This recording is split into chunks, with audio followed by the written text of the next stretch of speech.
So even if someone in my life is doing something that I don't particularly agree with or want to have any dealings with, that's fine. At one point that wasn't okay for me. People doing things that made me feel uncomfortable, I felt like we can't be friends at all. But now I feel more like, sure, we can be friends. I just know that I could do this up to this point. I can maneuver this situation with you all the way until we get here. And sometimes I will even try to go further.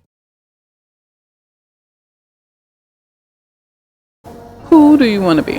I want to be someone that is happy. I want to be someone that's happy. I want to be happy about being happy. I want to be happy that I exist. And there is nothing that can stop me from being happy about being happy.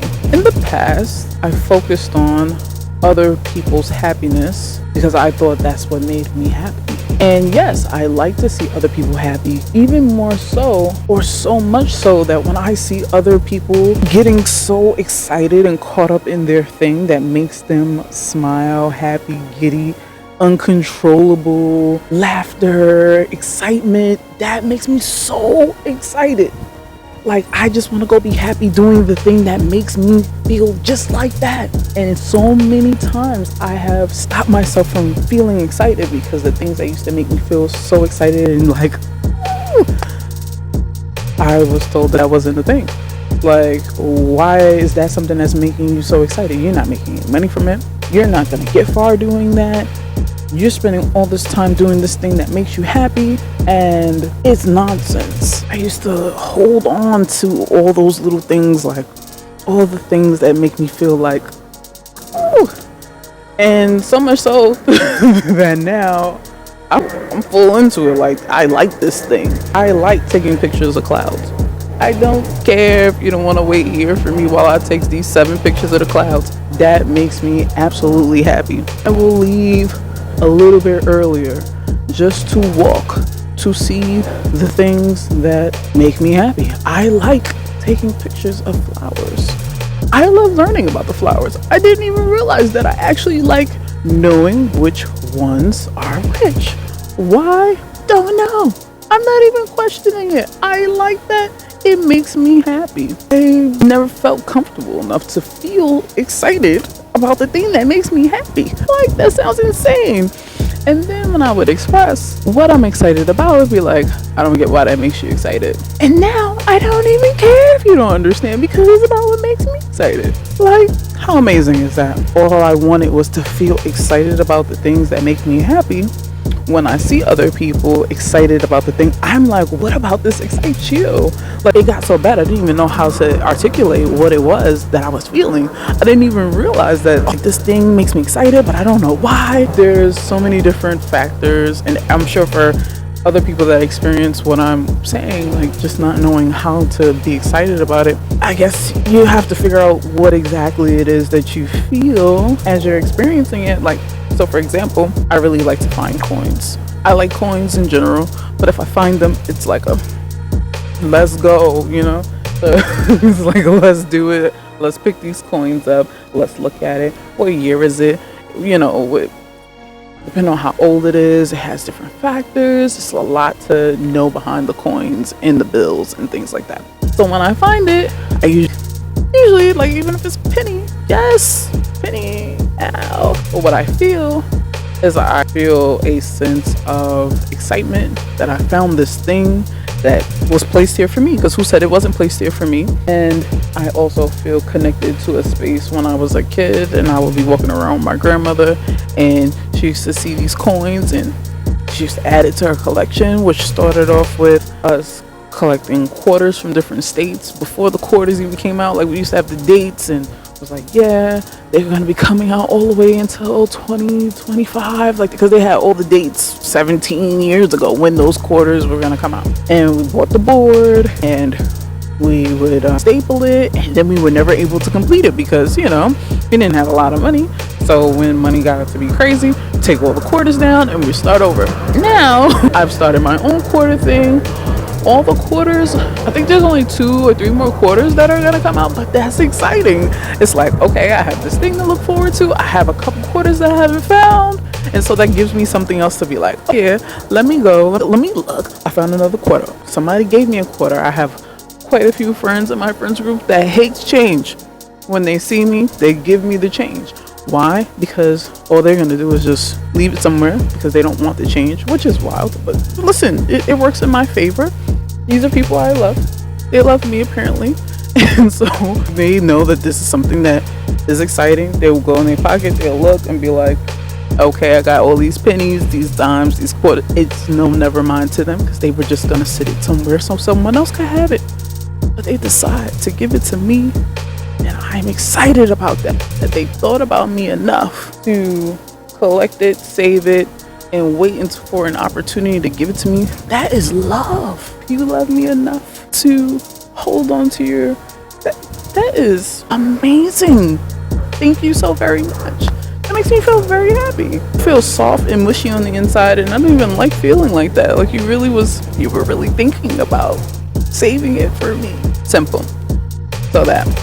And then I guess far end of the spectrum, I love breathtaking scenery, flowers, especially very bright flowers. Doesn't even matter the flower. Before it used to just be like a overwhelming love for sunflowers, and those sunflowers would just make me, sunflowers. But now it's all kinds of flowers, trees. I like the texture, like when they're of a certain height. I like when I could get close and personal with them.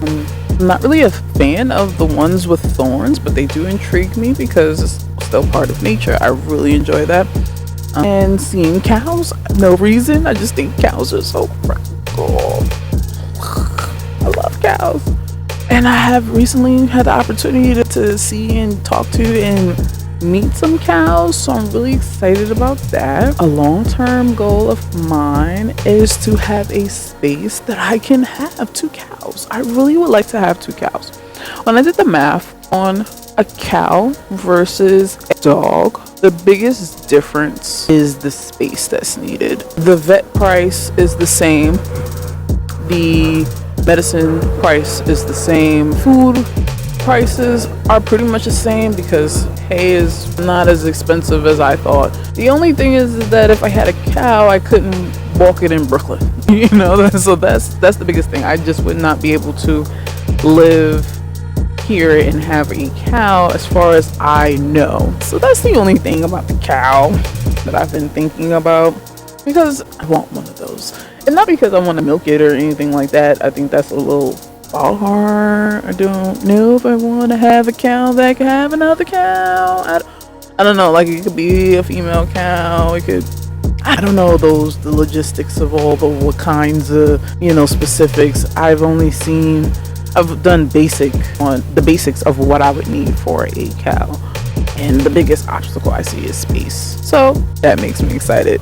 But for now, I can just go and visit someone else's cow. And I remember a couple months ago, someone asked me, how do you want to have a cow, but you still eat beef? And, that's a really good question. And I don't think that I yet have an answer for it. I do not think that we live in a time where you have to kill a cow or you have to kill an animal in order to eat and process. I think that it is a simple way of being, and it's something that we all learn from people in our space that don't really believe in that or have a reason to feel any type of way about eating or consuming in any way, even if it's to use for the leather. It's something that most of us, including myself, do without real thought. And when I thought about it, when I actually did think about it, I think the closest I can come to understanding how I could want to have a cow as a pet or as a companion, as opposed to not eating them anymore. I don't think that it would sort of be like the turkey. To me, it's equivalent to the turkey that we pardon every year. I don't know. That's kind of where I'm at with it right now. Because it doesn't even have to be a big deal. And to me, it's not currently a big deal. Because I'm sure there are people that eat people. Now, am I a part of the people that eat people? No. However, if that's what you like, I just know to stay away from you. And I think for the cows that are, like, I would like to get a cow that's supposed to be slaughtered. Like, I would like not necessarily to get a cow that for a pet. I would like to go to get a cow that's supposed to be slaughtered, like a rescue cow. Is that how I say it? Is that a rescue cow? Like, it was supposed to die, but I came and got it, so it didn't. I would just like to do that. Like, they got people that go to different parts of the dog where they capture the dogs, and they're supposed to be going down there to kill them all because they're gonna be eaten. I kind of want to do that, but I just don't want to like just re-release them and then we'll be playing the same game of when is somebody gonna come and capture me again. I just think the cow thing is something that gives me a lot to look forward to, because that also means that my life has to be structured a certain way. And I still would want a dog, and I still would want a cat, and at some point I would like to have more children in my space. So that means that there are at least 3 or 4 more things that I need to accomplish, and that makes me very happy. Thinking about getting there makes me very happy. I don't think that those things take a long time. I think the thing that's stopping me right now is choosing to be unhappy about the circumstances that I have, when my circumstances could be worse. My circumstances could take a turn for the worse. However, I'm so focused on what could go wrong that I have not focused on what could go right. And so I have taken the steps, and I will continue to take the steps to appreciate the things in small quantities, because those are the things that make me happy. I like going outside and looking at the clouds, so that's what we're doing a video in the clouds. No, we're not in the clouds, but we are close enough to the clouds that it's making me excited that this is even possible. And I also want to take this time to acknowledge that it's okay if you don't know what exactly makes you feel that way. Very happy that is. But what are you going to do to figure it out? What is it that you're going to try? Who are you willing to try those things with? Are you willing to try those things with yourself if no one else will join you? Are you okay with doing things by yourself until you can find the people that will do those things with you? Is that okay? Will you be able to live through that experience? Will you be able to make a mistake, have faults, not like something, have the experiences of a negative nature in order to get to the things that actually do make you feel the way you want to feel? Get through the negative experiences that you don't necessarily want to have, just to be able to say, I went through that, but I now know. Like, are you okay with that? Are you okay with saying it might take me a couple of visits to another state, another country, in order to figure out if I actually like traveling?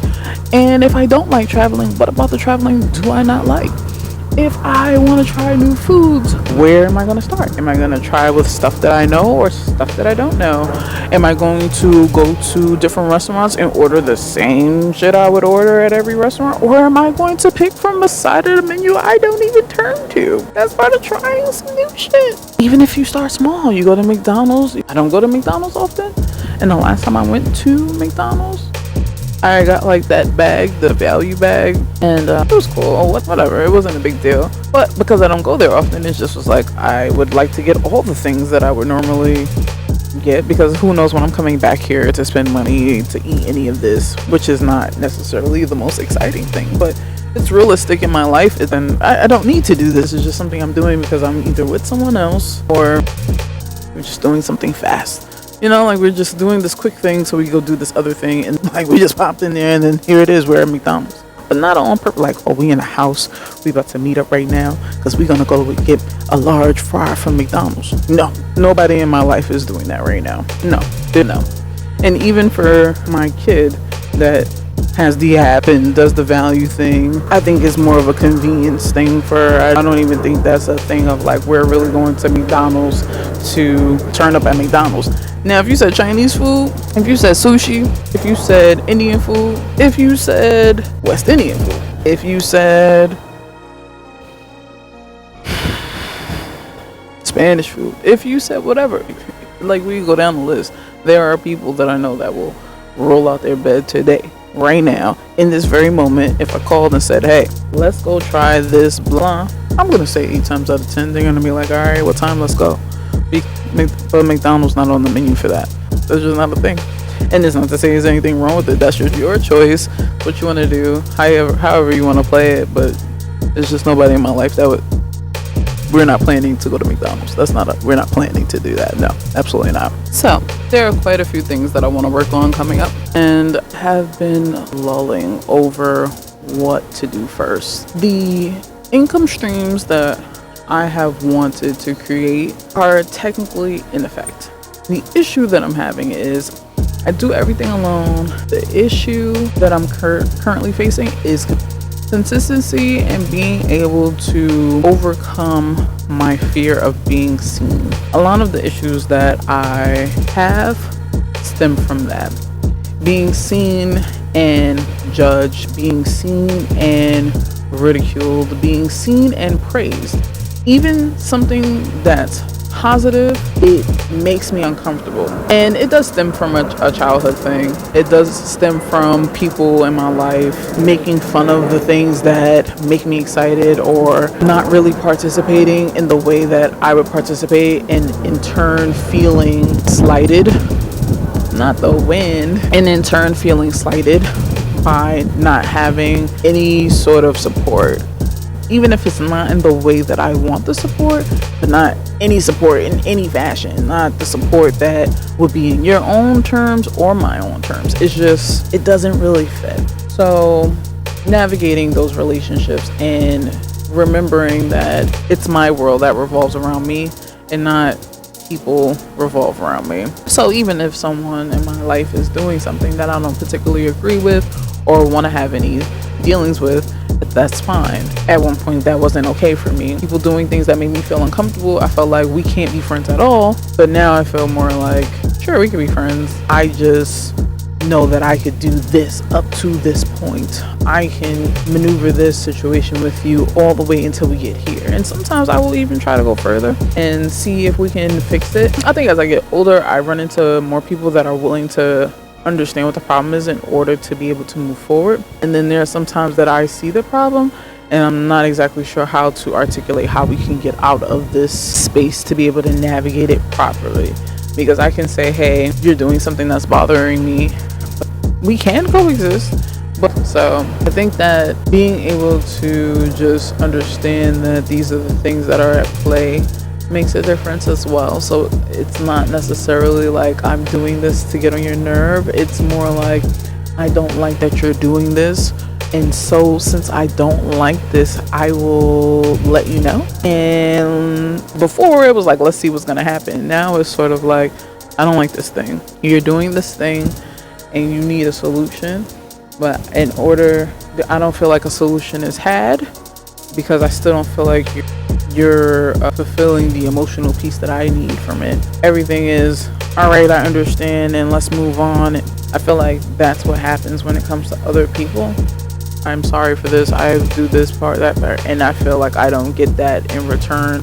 And when I don't get it in return, people have said to me, I don't have to do that. Okay, but then we don't have to do this either. Need that part from the people that I'm going to be close to. I think that's part of sincerity. Even if I put certain things into perspective and say, okay, I'm giving this person good faith and goodwill because they are my friend and I believe that they are becoming of certain things in our relationship.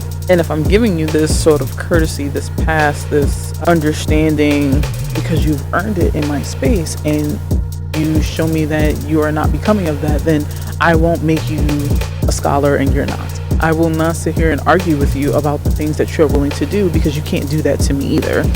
I cannot make you something that you're not. And I am no longer in that profession. Never was, actually. Thought I was, but I'm not in that profession.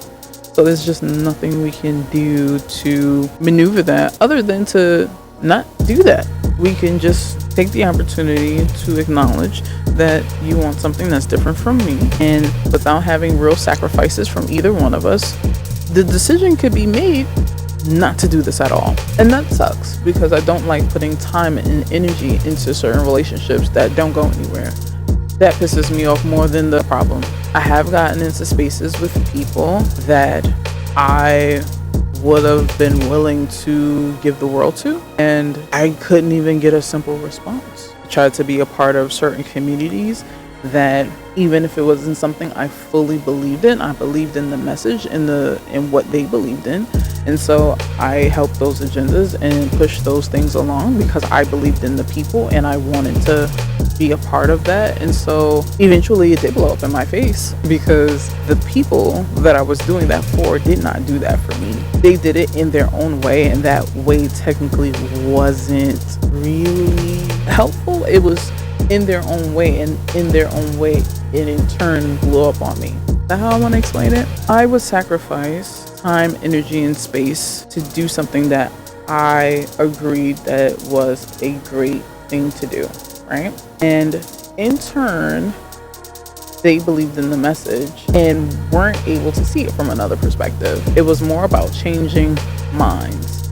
And for me, I'm the only person that can change my mind about something. So it was a perfect stance because I don't necessarily disagree. It's just not the life that I want to lead. And the thing that dissolved that is that we saw things from a different perspective. I felt like I didn't fit in that community no matter whether I pushed the agenda or not. And things that would have made me feel a part or made me feel accepted, or that my efforts weren't being tarnished or taken for granted, would have just been simple communication. A simple communication was a message. A simple communication that could have happened was a call. There were so many touch and go spaces that those things did not happen that made me feel excluded, and it built up over time.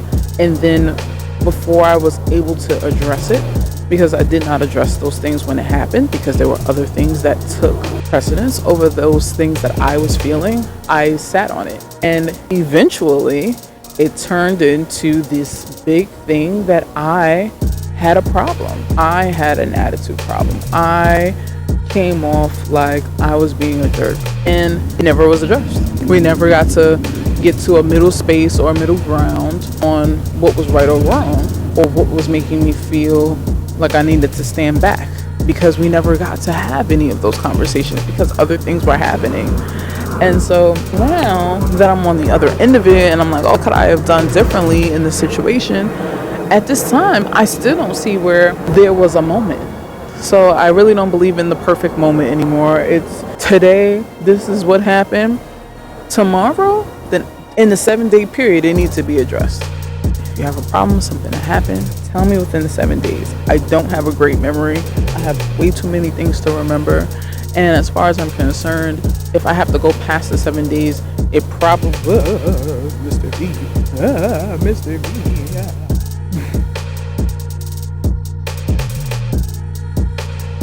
All right. If it goes past the 7 days, 9 times out of 10, I probably didn't even have a chance to really. No. If it goes past the 7 days, there's no guarantee that I'm going to remember exactly. And I'm not going to be able to really dive in and apologize properly, because I'm going to be so held captive in what it is my part to play in it that I'm not even going to be able to address my own parts. So, and the other part I don't like addressing something and then someone else gets mad that I'm addressing it, and so we don't really get to address it because now you're mad, and so now I have to address you being mad and not the problem that's had, because you've now turned this into another thing of saying, oh, this is always like that, or that's always like that. Like, that turns me off. I hate that because I already don't want to talk about it. I already have this apprehension to having the conversation because it makes me uncomfortable. And then after I feel uncomfortable, and now I'm like, you know what? Uncomfortable or not, I'm gonna do it. I'm gonna talk to you. You always say I don't say anything. Now I'm gonna come and say something to you. And then the very first thing you say to me,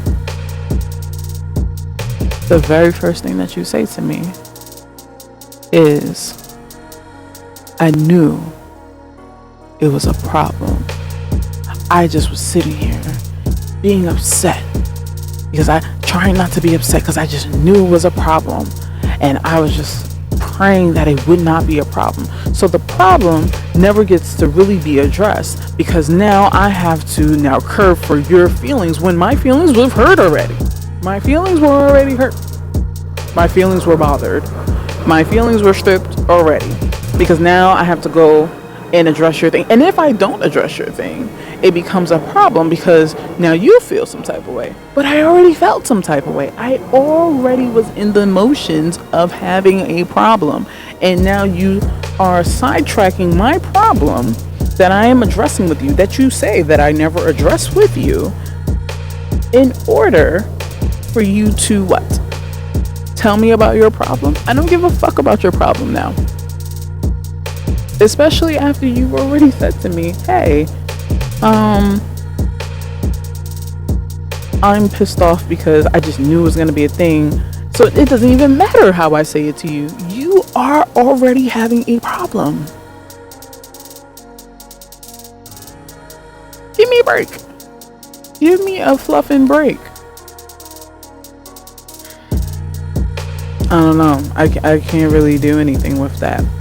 And that part sends me on a bigger spiral, which is why I will deal with things on my own, which is what started that, me dealing with things on my own. Because if I have to deal with managing why you're mad when I'm already upset, I'm never going to get to the problem. It's always going to be a thing. And no matter how I say it, if it's not addressed a certain way, I still will feel a way. So I might as well deal with it on my own. That is where that comes from. So I work on that in therapy and stuff like that, because to me, if I have to go through that, I don't want to go through that. And it's going to make me feel like you don't need to be here. We don't need to talk. We don't need to be friends. And it seems very dramatic, but it's just simpler for you to not be here. If I have to address what you're upset about while I'm telling you why I'm upset, like you're getting upset because I'm telling you I have a problem, you don't need to be here. It's never going to work, because nothing is perfect. The reality is that relationships go through things, and I didn't always feel like that. I felt like when you're arguing, that it's terrible. I think that the people that have figured out or have had enough arguments to be able to navigate those kind of, navigate the relationships with the people that they're around, that they've had enough disagreements to understand how this person operates and what that person needs and things like that, and you have finally come to a place with one another that you can just express those things. I think that that's perfect if you both have had those kinds of situations happen with one another, and not just it's been happy and you put on this politician smile and you get in there and you just you're going with the flow. And so when you do run into a problem, so now years have gone by, you've never had an altercation or an issue or a problem, so now you don't know how to talk to each other in those moments. You don't know how to address anything in those, like everybody stepping on each other's feelings and pulling out big emotions and big things, because you've just never had to experience any of that. You just don't know how big that person's emotions really are when they're upset, because you've never had those kinds of interactions with people. And for me, although I don't have a problem with it, I don't enjoy it, because usually on the other end, even if I can manage myself to a certain extent, once I start feeling, or once I start getting in the space of understanding that I'm not being heard, or what I'm saying is being minimized because of how you need to hear things, or it has to be specific to you, that starts to piss me off, because there's so much in my regular life that I put to the side for people, and holding space and all that other shit. So by the time I'm having a problem that I'm ready to address, and that's what happened, I lose my shit fast. Because I will put my feelings to the side. I'll be patient and be waiting and fucking waiting. And then when I'm like, hey, listen, it's been a month. I've asked you something. You've never gotten back to me. You've never said, hey, this is what's going on. You never addressed this. We never did this. We never did that. I asked you if you want to do this. You said no. So now I'm just bringing this to your attention because those things did not happen. And so I no longer want to do that. I want to do this. If that then becomes a problem, then we probably won't be able to be friends. But I had to give myself a waiting period because before I didn't. I just used to be like, oh, I didn't have it. Ah. And then I would just let it go. I just would be like, oh, that's crazy. Too bad, too sad. Not to say it's the worst thing in the world, because that had a place in my life at the time. It was about me being able to be okay with letting people go. And the people that I did let go, I wish them the best. I still love those people. I still hope that everything in their life turns out for exactly the way they wanted to, just away from me. Just away from me. There's people I love, I think about, I wish I knew more about. But life has a way of showing, giving you updates and having you follow people's journey without you wanting to. If it's okay, it's okay. I just don't want to have constant communication. We can run into each other at the store, say hey, okay, we should go, and it's not even a fake interaction. It's just we can't be friends the way we were, and I'm okay with that. I've grown that kind of friendship. Or those kind of friendships where they're one-sided and it's all about you and not being able to be bigger than you, or being in a space where it's like my opinion doesn't matter, or what I want to do is not fun, or it doesn't matter, or whatever the fuck. I don't need that. So there are things that I have worked on up until this point, and that's what I'm currently doing. Just standing strong on my feelings about things and getting to a place where it doesn't matter if nobody else agrees. It doesn't matter if it takes a long time. I just know that there are certain things that my heart now wants, because I'm coming up to the point where my life is shifting in a different way. And so the things that I'm saying that I want, they're coming. They're coming. I already know they're coming. I'm just really excited. I'm scared, but I'm excited, and I'm willing to go through the lengths to make sure that those things happen. So I'm very excited, and